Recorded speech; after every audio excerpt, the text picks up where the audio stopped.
Assalamualaikum warahmatullahi wabarakatuh. Pemirsa, subscriber YouTube Mang Cecep Gorabacep anu satiasa tuhu manco di mana wae ayana. Alhamdulillah dina dangat ayeuna Mang Cecep tiasa ngajomantara deui dina raga midangkeun dongeng Sunda. Neraskeun hanca anu katuna dinten kamari mapai jalan ka naraka bagian kaopat. Ye yasana Kimasram. Sata acan dipedari dongengna sakumaha biasa ngahaturkeun rebu nuhun laksa ketika bingahan ka anu tos satiasa tuhu manco ngomen ngalaik oge ngabagikeun ieu dongeng-dongeng Mang Cecep Gorabacep. Mudah-mudahan eta kasayan dibalas ku Gusti Anu Maha Suci. Amin ya Allah ya robbal alamin. Sumangga supados teu nyangkolong ting kana waktos wilujeng ngadangukeun.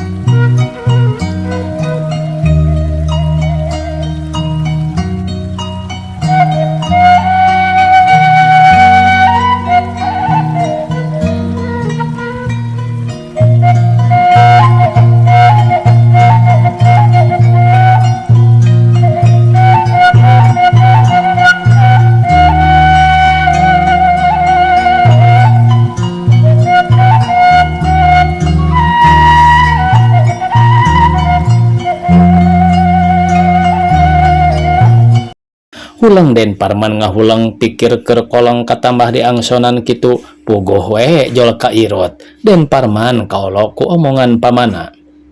Bener Mang, dipikir-pikir mah matak nyari dirasa-rasa beuki karasa. Memang ku abdi mah mama teh teu nyaahun teu cara kasih Ahmad jeung kasih Rukmini matak nyari Mang. Kumaha atuh abdi teh? Henteu kumaha ari ayeuna mah urang teh angan akalna we sangkan Parman bisa ngawasa. Lamun ngawasa teh mah ulah dicarekan wae, ulah disisihkeun wae. Nya kumaha Mang? Dari ngalawan secara terang-terangan mah abdi teh teu wani ongko kasebut bapa-apan metak doraka Mang. Doraka sote ari kolot nu bener. Heug urang salah terus ngaruksak. Kakara eta bisa jadi doraka. Ari kolot teu bener mah naon dorakana? Tong sieun-sieun man. Keun Mamang oge daek nguruskeunana. Cek Juragan Burhan ngagedekeun hate Den Parman puguh we Den Parman beki ka Bandang. Kumaha tuh Mang? Penta we raja kayana sabab lamun engke-engke mah diheung maneh kabere bawa kabehanana dibikeun ka si Ahmad jeung si Rukmini. Kumaha urang lamun teu dibere? Cek Den Parman siga nu bingungeun pisan. Dipaksa man teu naon urang ngayakeun kakerasan oge tibatan urang teu dibere warisan pisan mah. Cek Juragan Burhan bari seri siga nu bungah nempo Den Parman kagelo ku omonganana teh. Sok sieun doraka Mang, mangkaning cokolot oge ari nu doraka ti bapa mah bahaya. Hirupna moal teu nemu jeung kamulyaan.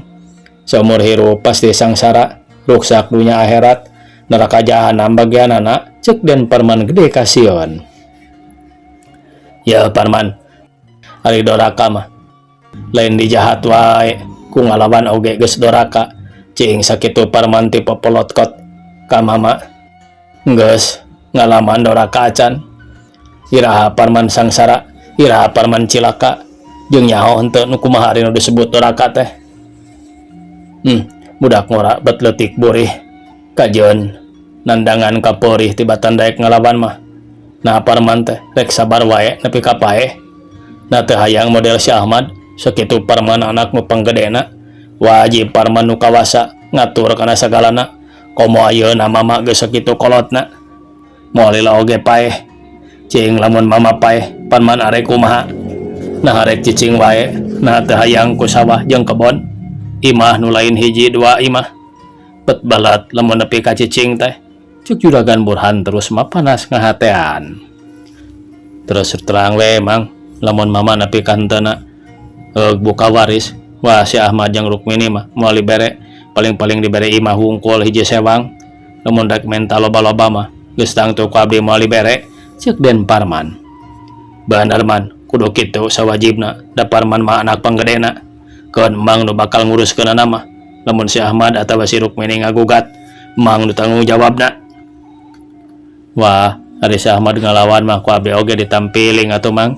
Perkara si Ahmad mah teu perlu dipake hariwang. nganamun si Ahmad ngagunakeun dekeng atawa minta bantuan kanu sejen, mang kakara maju ngabela abdi. Beres tanggung beres we lah, tong disebut si Burhan jago nu kakoncara, lamun nepikeun ka teu bisa ngabereskeun perkara rupa kieu mah cuk Juragan Burhan bari nepakan dada meuni agul pisan ka tempona teh. Percaya tuh mang, meta abdi ngumahakeun ka mang oge, abdi teh percaya. Syukur ongkohna deui mang mah lain hayang buruhna tapi hayang nulung ka Parman, rek mere rek henteu mah kumaha dinya ngan piraku we ari nepi ka henteu pisan mah da mang teh adina bab mama Parman. Cuk Juragan Burhan bisa we ngomongna teh teu ciri jelema jahat. Oh piraku atuh mang abdi teh aya rasa rumah sama asal hasil aya bagean mang. Eta sugan mama sok cacarita kumaha ngeunaan warisan, sugan geus aya ancar-ancar atawa dibagi-bagi. Can mang nya teuing lamun jeung si Ahmad atawa Rukmini mah alus-alus teu ribut lah, tenang we man, moal burung teu hasil lah. Tapi kade mang mun bisa maulah nepi ka mawa korban sabab ameh teu papanjangan. Memang kitu alusna, tapi lamun teu beunang diatur heug aya nu ngalawan apa boleh buat. Teu jadi soal sanajan maehan 3-4 jelema oge Parman ulah sieun-sieun mang nu tanggung jawabna mah. Ari Bibi kumaha moal naon mang, ceuk Den Parman siga nu hariwangeun. Si Bibi mah kumaha mang, Parman ulah loba kasieun teuing we lah. Jep sakedapan mah jempe eueuh nu nyarita boh Den Parman boh Juragan Burhan sarua pada satuju sapamadegan. Teu sawatara lilana pok Den Parman ngomong deui. Kumaha mang duit nu tadi teh? Nyaeta ku Lurah Tarman dipenta 75 perak. Cuk Juragan Burhan ngarandeg heula ngomongna bubuhan boga dosa rek ngarahul teh kudu mikir heula piomongeunana da eta we mani kerung rek pok deui teh kalah olohok. Nah mang dibikeun gede-gede teuing ulah bakal dibere padahal mah kumaha ari mang, ceuk Den Parman bari netep siga nu ambak. Puguh lurahna maksa ongkohna deui da manehna nu dipake alat lamun eueuh manehna. Urang bihung boga duit can puguh hasil man, jadi ari ceuk mang mah keun wae dipenta sakitu ku manehna, ambeh urang lamun aya di kasusah bisa minta tulung ka manehna. Tah ieu sesa duitna 100 salawe deui, tapi kumang geus dibayarkeun ka si Jupi 75, pan hutang teh 150, dibayar setengahna, punah we cenah. Ieu tinggal 50 perak deui. Cuk Juragan Burhan ngodok pesak ngaluarkeun duit 50 perak, song dibikeun ka Den Parman. Ku Den Parman teu gancang ditampanan, lumeha teh rada mentegeg ambak. Jadi ka si Jupri mah punahnya mang. Eta lah sok sieun nagih deui ka abdi. Cek Den Parman siga nu teu percayaeun. Lamun aya nagih ka Parman bejakeun ka mang. Ku mang rek dibarah tuman teuing. Cek Juragan Burhan bet kawas nu nya ngomongna bari kakerot sagala. Jadi ieu teh tinggal 50 deui nya tah duitna oge. Ari keur mang kumaha atuh nya? Keun wae mang mah sapamerean oge teu jadi nanaon. 10 perak ieu mang. Cek Den Parman bari mikeun duit 10 perak. Ku Juragan Burhan ditampanan bari hate bunga sabab dicatutna oge ku manehna teh leuwih ti 100 perak. Sanggeus kitu Den Parman teu rila nganjang sabab harita geus arek magrib tur boga duit jadi niatna rek terus lalajo ka kota. Atuh gancang manehna pamitan ka Juragan Burhan. Moal lila mang geus poek geuning ieu teh. Rusuh-rusuh teuing ke atuh urang daar heula itu bibina keur nyangu. Keun we mang deui abdi teh rek lalajo geus seubel puguh teu lalajo. Peek atuh kadewe di jalan sing hati-hati, malum ayeuna kabejakeunana teh loba copet. Rek jeung saha lalajo teh man?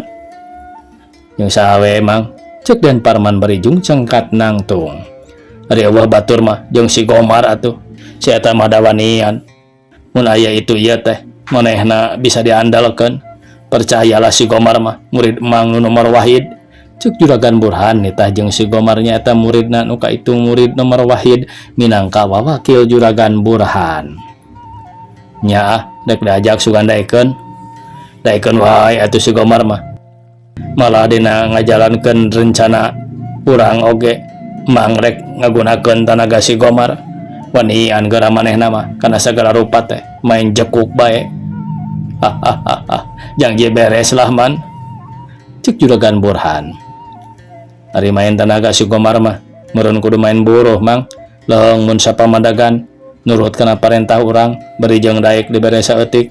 Kumaha mun engkena ngajadikeun panyakit ka urangna, apa nu tak bahaya meureun mang? Teu kudu hariwang ari si Gomar mah kumaha mang, cek mang oge Parman ulah loba ka hariwang pasrahkeun we ka mang. Nyari kitona mantenan naon aya di imahna kitu moal si Gomar teh tara ka mana si eta mah man geura jig we sampeur ka imahna. Ayo atuh mang bi rek balik bi, cek dan Parman bari nempuan ka jero. Nyaeta ibina mah bieu keur nyangu bawa keur balanya heula ka warung maiti meureun jig we lah rek lalajo mah kadewe di jalanna. Wah jeung si Gomar ieu keun dijieun pagawe abdi. Ayo mang di sekaperotan ya. Baik man, cek juragan Burhan bari netep. Sanggeus den Parman ngaleos manehna seri sorangan. Dasar budak bodoh leho. Dasar budak kebodoh. Biko sakitu oge geus ngeluk. Atuh untung aing ari kitu mah.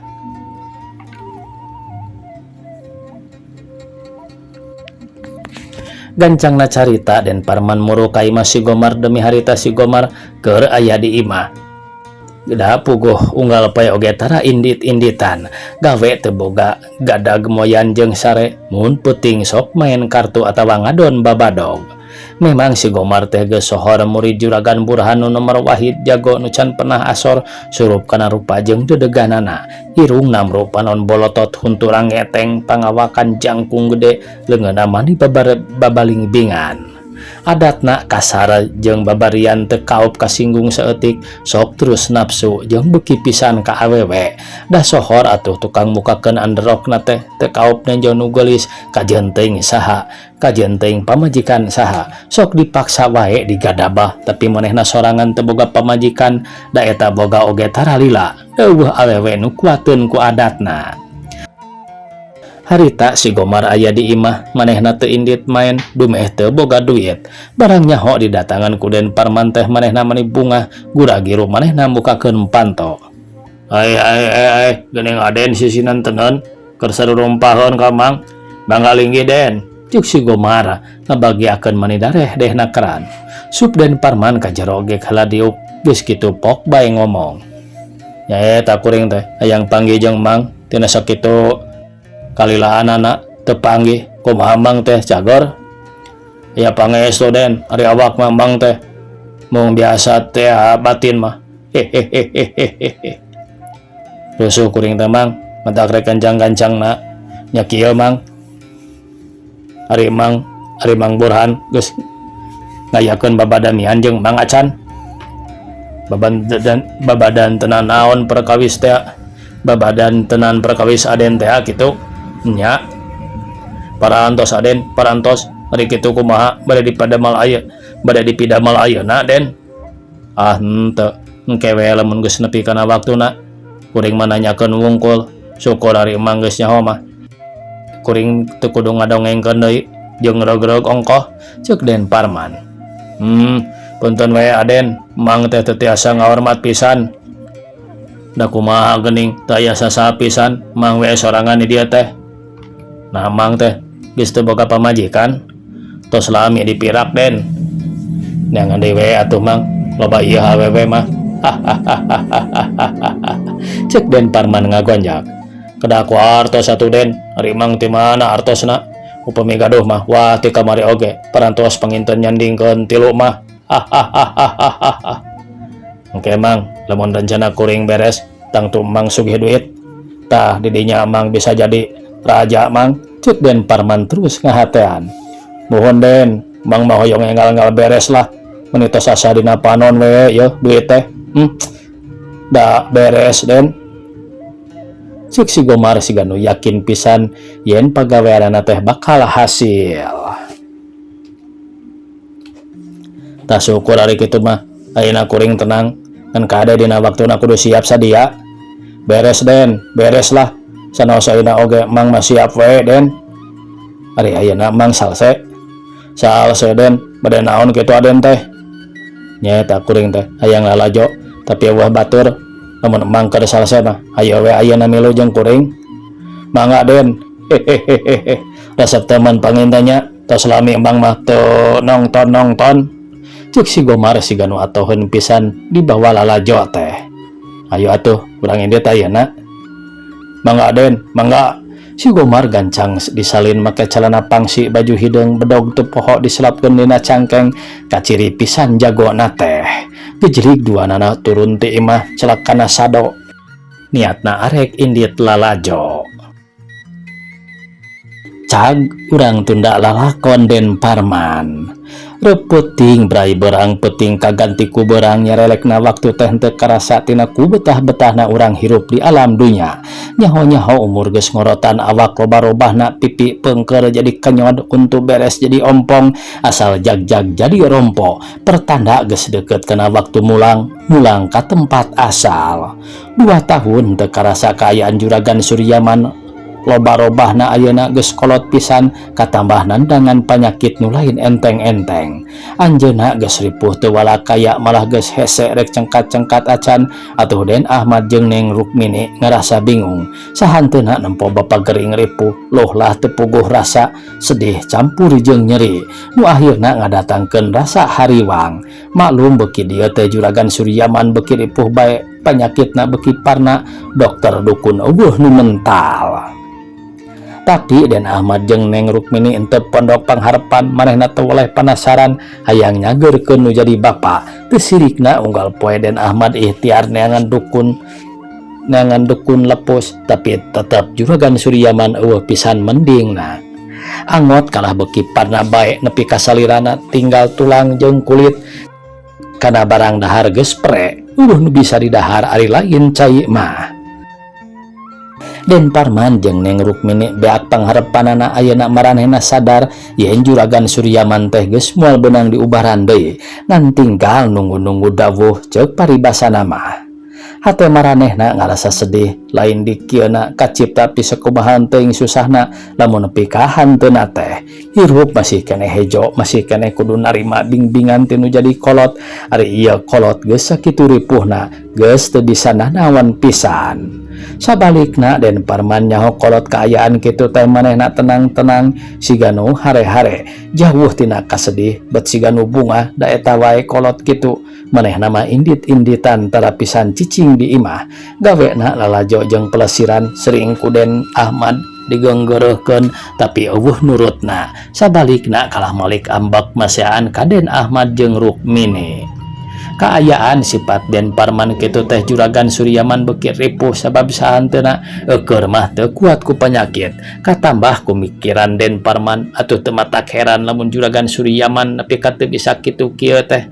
Da eta wae ayeuna mah rek nyarita oge geus hese nakeran pi khawatireun pisan.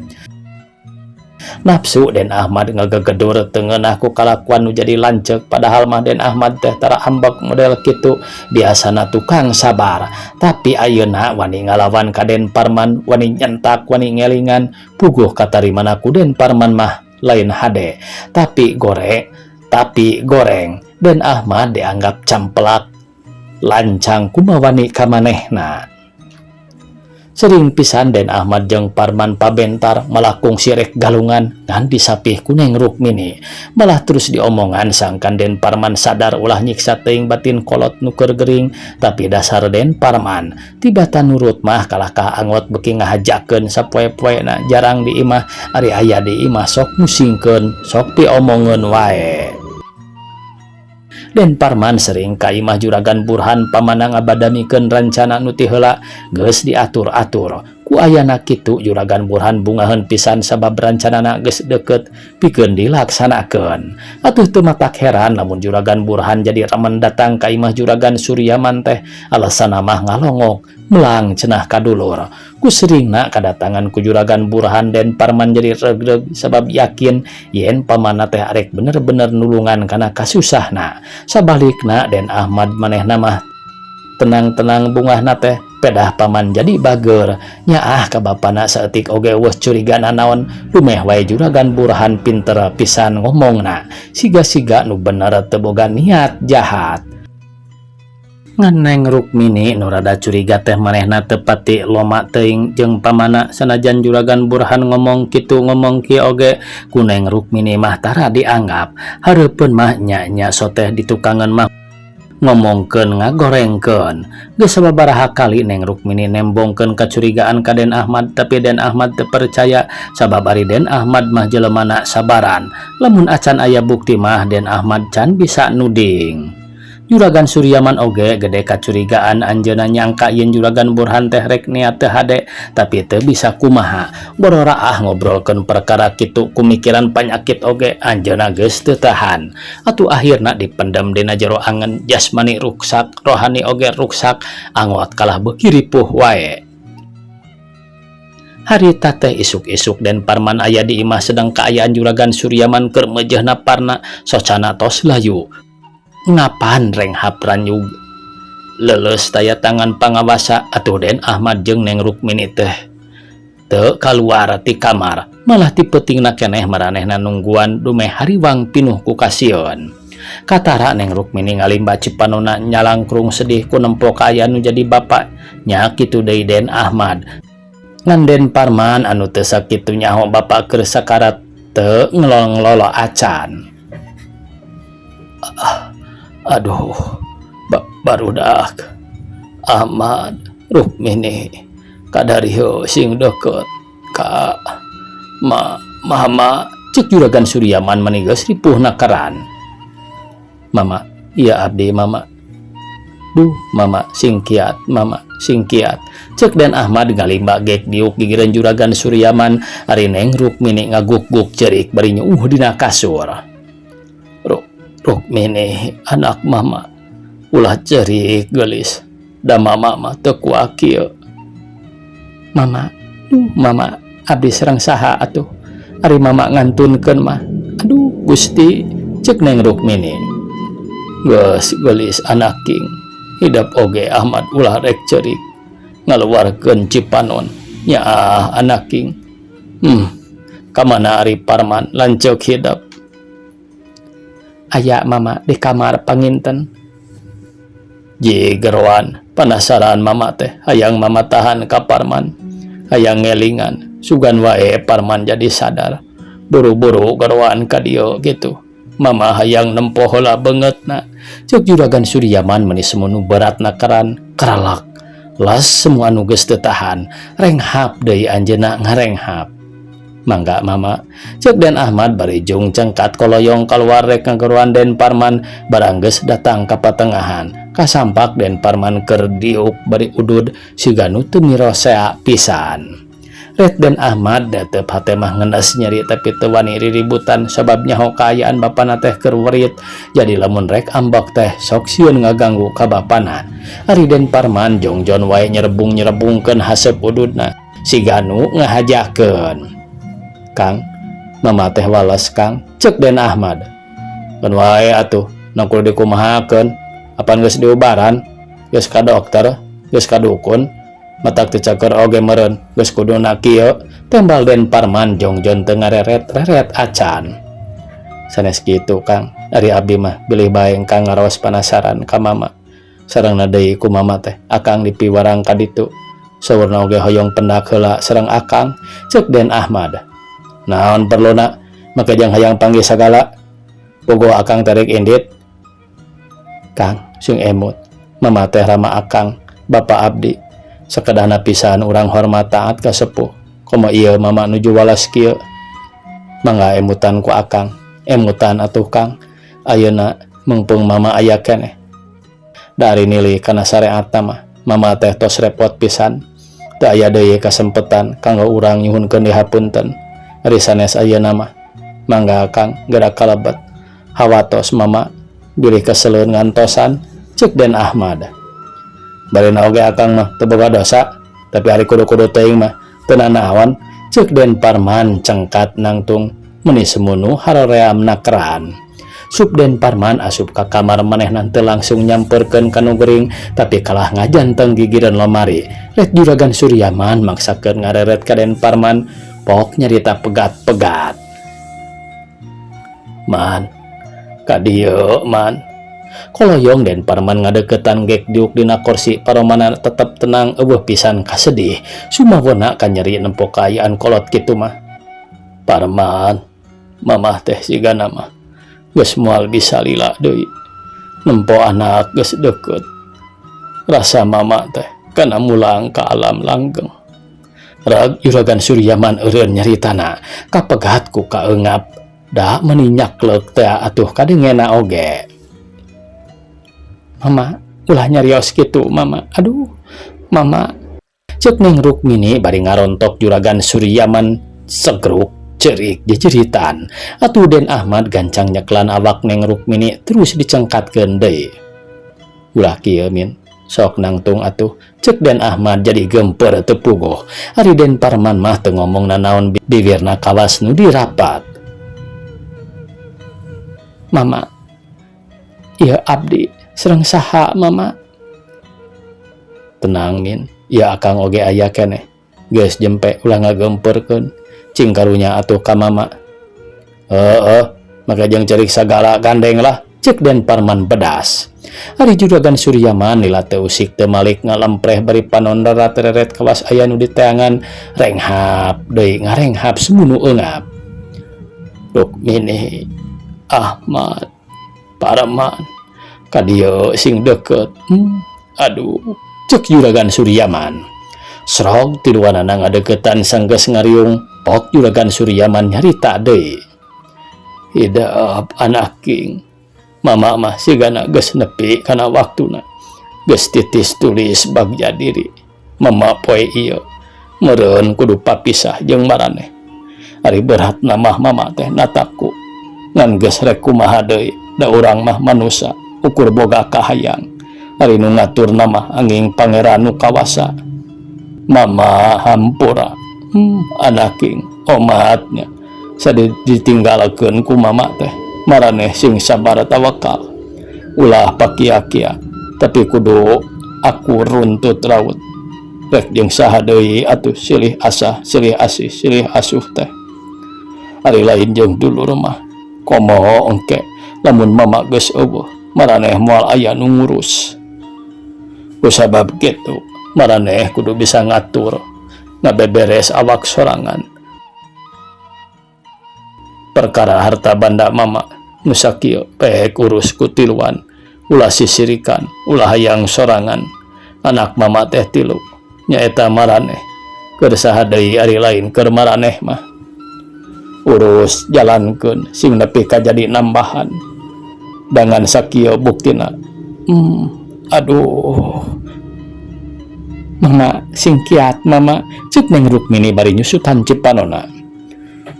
Rukmini anak mama, hidap mah awewe sing bener bager, pek ku mama didoakeun. Hidap sing boga milik, boga salaki nu nyaah ka hidap. Ahmad oge ku mama didoakeun. Omat sing nyaah ka adi awewe, ulah sirikan, ulah ngantep hare-hare. Maneh oge Parman, ayeuna mah kudu bener bager. Da maneh teh panggedena, ulah boga adat model ka tukang-tukang. Reka saha deui Ahmad jeung Rukmini mi bapa, ari lain ka maneh mah nu jadi lanceukna. Omat Parman, maneh kudu bisa ngapi ngajari kanu jadi adi. Tah sakitu mama mah mere wasiat ka maraneh tiluan, ceuk Juragan Suryaman. Mama, aduh mama, badeh tega bae mama teh. Ari abdi serang saha atuh mama? Sugruk deui Neng Rukmini cerik, hate teu puguh rasakeunana komo nempo kaayaan Juragan Suryaman beuki ripuh wae mah. Ceklek, renghap, las lila teu ambekan. Mama, aduh, Neng Rukmini kalah beuki tarik bae cerikna teh. Duh mama, sing kiat mama. Duh Gusti, mugi Gusti masihan kakiatan kapun Bapak. Cek Den Ahmad beri terus babacaan sabisa-bisa ari Den Parman kalah ngahulang tepuguh ti tadi oge.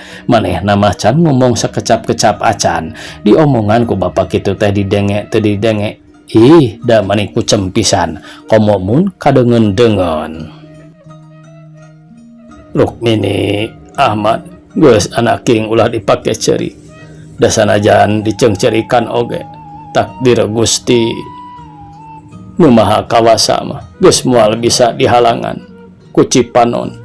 Ayeuna meureun geus waktuna mama kudu mulang ka anjeunna. Cek Juragan Suryaman bari red ka Den Ahmad, red ka Neng Rukmini.